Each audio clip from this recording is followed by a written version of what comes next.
Friends, welcome to Shakti's kitchen. எல்லாரும் நல்லா இருக்கீங்களா? இன்னைக்கு நம்ம ஒரு அருமையான பாலை வச்சு ஒரு ஸ்வீட் பண்ண போகிறோம். ரொம்பவே ஈஸியாக செஞ்சிடலாம். பாலே சாப்பிடல குழந்தைங்க அப்படின்னு நினைக்கிறீங்களா? இதை செஞ்சு கொடுத்தீங்கன்னா எவ்வளோ வேணாலும் குழந்தைங்க சாப்பிடுவாங்க, நீங்களும் சாப்பிடலாம்.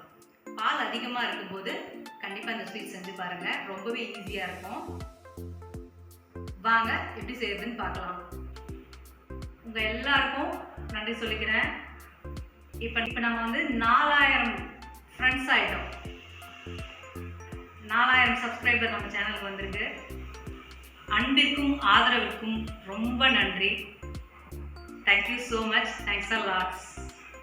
ஒரு 3 பொருளை வச்சு நம்ம வந்து அழகாக இதை செஞ்சிடலாம். அந்த ஸ்வீட்டு இதுக்கு வந்து நான் நல்லா அடிகனமான பாத்திரம் தான் எடுத்திருக்கேன். பால் ஸ்வீட்டுன்னு இல்லை, எது செஞ்சாலுமே நம்ம ஒரு அடிகனமான பாத்திரம் எடுக்கும்போது ரொம்ப நல்லாயிருக்கும். பாருங்கள், எவ்வளோ ஒரு 1/2 இன்ச் அளவுக்கு திக்னஸ் இருக்குது. நீங்கள் ஒரு பாத்திரம் வாங்குறீங்கன்னா கண்டிப்பாக ஒரு குவாலிட்டியாக நல்லா பார்த்து வாங்குங்க. அது கடைசி வரைக்கும் நமக்கு நல்லா இருக்கும். தூக்கி போட வேண்டிய அவசியமே வராது. அதுவும் சில்வர் வந்து ரொம்ப பெட்டர் நான்ஸ்டிக்கை விட. இந்த அடிகனமான பாத்திரத்தில் நம்ம பால் ஊற்றிக்கலாம். இந்த ஸ்வீட் நான் ரேட் கேட்கும்போது ஒரு 3 பீஸு எவ்வளோ 120 ரூபான்னு சொன்னாங்க. ஸோ நான் என்ன பண்ணேன், 75 ரூபாய்க்கு பால் பேக்கெட் வாங்கிட்டு வந்து 1.5 லிட்டர் பால் நான் சேர்த்துருக்குறேன். இதில் இந்த 1.5 லிட்டர் பால் பொங்கு வரட்டும். பொங்கு வந்து அதில் கொஞ்சம் பால் சுண்டட்டும். அதாவது அந்த பச்சை ஸ்மெல் இருக்குது இல்லையா, அந்த பச்சை ஸ்மெல் வந்து நமக்கு போகணும். இல்லைன்னா அந்த ஸ்வீட் வந்து நமக்கு அந்த பச்சை ஸ்மெல் வந்துகிட்டே இருக்கும். ஸோ அதனால் அந்த ரா ஸ்மெல் போகிற வரைக்கும் நம்ம காய்ச்சிக்கலாம்.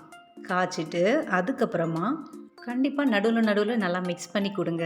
ஏன் அப்படின்னா அடி பிடிக்காமல் இருக்கும். ஸோ அதுக்காக தான் சொல்கிறேன், மிக்ஸ் பண்ணி விடுங்க. இப்போ நம்ம இதில் பச்சை ஸ்மெல்லாம் போயிட்ட அப்புறம் வினிகர் சேர்த்துக்க போகிறோம். ஒரு ஸ்பூன் அளவு வினிகர் சேர்த்துக்க போகிறோம். இது சேர்க்கறதால என்ன பண்ணும், உடனே பால் திரிஞ்சு ஏடெல்லாம் தனியாக வந்துடும். நம்ம குயிக்காக ஈஸியாக செய்கிறதுக்கு ரொம்ப ஈஸியாக இருக்கும் அந்த பால் ஸ்வீட்டு. இது இப்போ வினிகர் சேர்த்து நல்லா மிக்ஸ் பண்ணி கொடுங்க. இந்த மாதிரி மிக்ஸ் பண்ணிகிட்டே இருந்தீங்கன்னா அந்த பால் எடு திரிஞ்சு வரும். அதுவும் இல்லாமல் நீங்கள் வந்து சப்போஸ் இப்போ வந்து பால் திரியலை அப்படின்னும் போது இன்னொரு ஸ்பூன் வேணும்னா வினிகர் சேர்த்துக்கோங்க. ஏன்னா முதல்ல நிறைய ஊற்றக்கூடாது. நம்ம ஃபஸ்ட்டு ஒரு ஸ்பூன் ஊற்றி பாருங்கள். திரும்ப பால் பிரியலைன்னா இன்னொரு ஸ்பூன் வினிகர் சேர்த்துக்குங்க. இப்போ இந்த வினிகர் சேர்த்ததும் இந்த மாதிரி தனித்தனியாக ஏடு பிரிஞ்சு வந்துருச்சு. இப்போ இந்த ஸ்டேஜில் நம்ம தட்டி வச்ச ஏலக்காயை சேர்த்துக்கலாம். உங்களுக்கு விருப்பம் இருந்தால் வெனிலா எசன்ஸ் கூட நீங்கள் ஆட் பண்ணிக்கோங்க. பசங்களுக்கு ஏலக்காய் தான் பிடிக்கும், அதுதான் நல்லது. அதனால் ஏலக்காய் சேர்த்துருக்கேன். நான் ஒரு 7 ஸ்பூன் அளவுக்கு சுகர் சேர்த்துருக்கேன் 1.5 லிட்டர் பாலுக்கு. இதுவே போதும் நமக்கு. சப்போஸ் உங்களுக்கு சுகர் வேணும் அப்படின்னா எக்ஸ்ட்ரா நீங்கள் சேர்த்துக்கோங்க. இதுக்கு அவ்வளோவா சுகர் வந்து தேவைப்படாது. ஏன்னா பால் ஸ்வீட்டுக்கு அதுலேயே கொஞ்சம் இனிப்பு இருக்கும். பாருங்கள், இப்போ தண்ணி ஃபுல்லாக அப்சர்வ் ஆகிடுச்சு.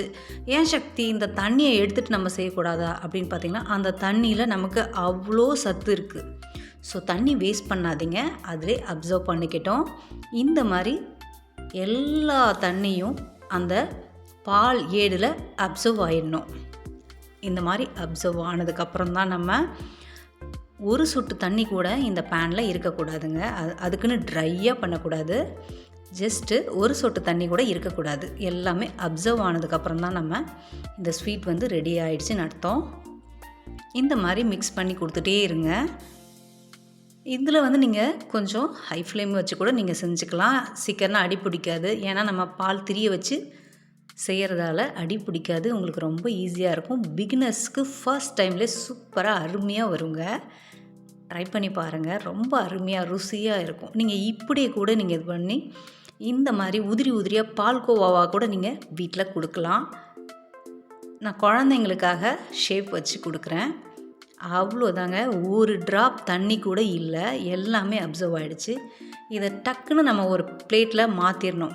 ஏன் அப்படின்னா இது வந்து கலர் சேஞ்ச் ஆகிடுங்க. ஏன்னா பேனில் சூடு இருந்துகிட்டே இருக்கும்.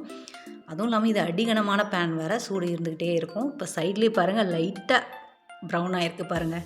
அதிலே விட்டோன்னா கலர் சேஞ்ச் ஆகிடும். ஸோ நம்ம இது ஒரு வேறு பேனில் மாற்றிக்கலாம். நெய் தடவிக்கலாம் இந்த பேனில், இல்லைனா ஒட்டிக்கும்.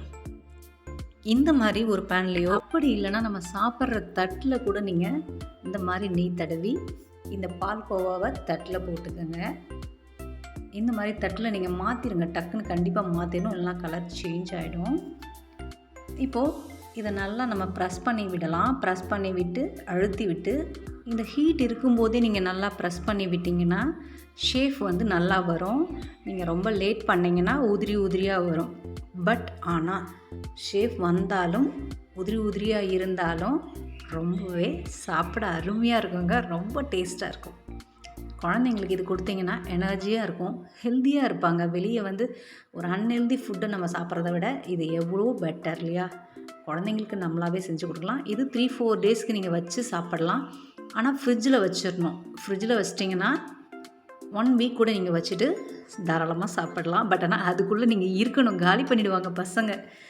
கண்டிப்பாக நான் ஒரே நாள் கூட எனக்கு வந்து வரல, குழந்தைங்க வந்து ஃபுல்லாக சாப்பிட்டாங்க. இப்போது என் பிள்ளைங்க எனக்கு இந்த ஷேப் வேண்டாம், எனக்கு ஸ்கொயர் வேண்டாம், எனக்கு ரவுண்ட் ஷேப் தான் வேணும்னு சொல்லிட்டாங்க. நான் திரும்ப என்ன பண்ணேன், எடுத்து ரவுண்ட் ஷேப்பாக மாற்றி இப்போ டிஸ்பிளேக்கு வைக்க போகிறேன்.